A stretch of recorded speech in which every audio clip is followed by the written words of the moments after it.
Tää on niin upeeta sosetta, että mä en mausta tätä mitenkään.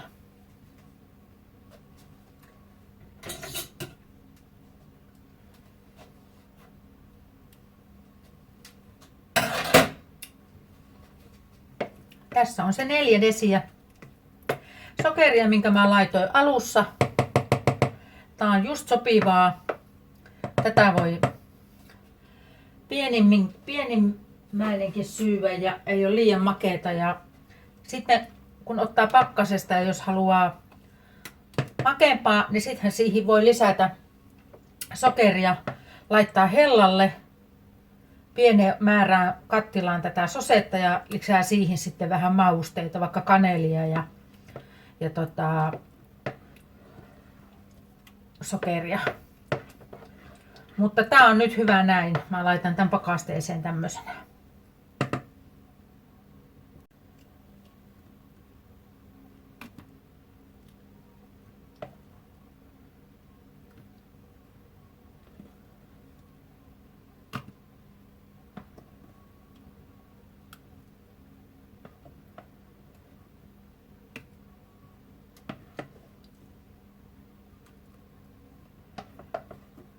Olisi voinut olla vähän pienempiä vuokia, mutta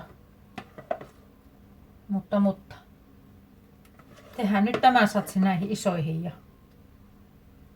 ilman lisää makuja ja tehdään sitten seuraavasta satsista. Niin. Mä vähän voin maustaa ja mä teen vielä omenahilloakin. Tää on siis sosetta. Tässä ei ole mitään hillosokeria, vaan se mehustuksen aloittamisessa lisätty sokeri 4 desiä vaan oli ämpärillisessä.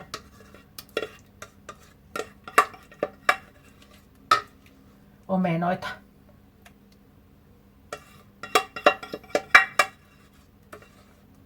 Tämähän on just sopii hyvin vaikka omena, kääretorttu, kakku, puurojen päälle ja niin edelleen. Niin hyvä satsi.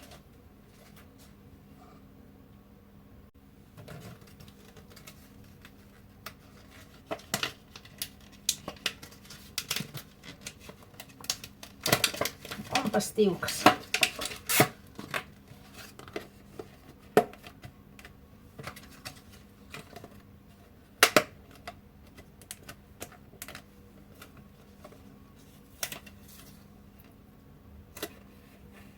Omenasose 9/23.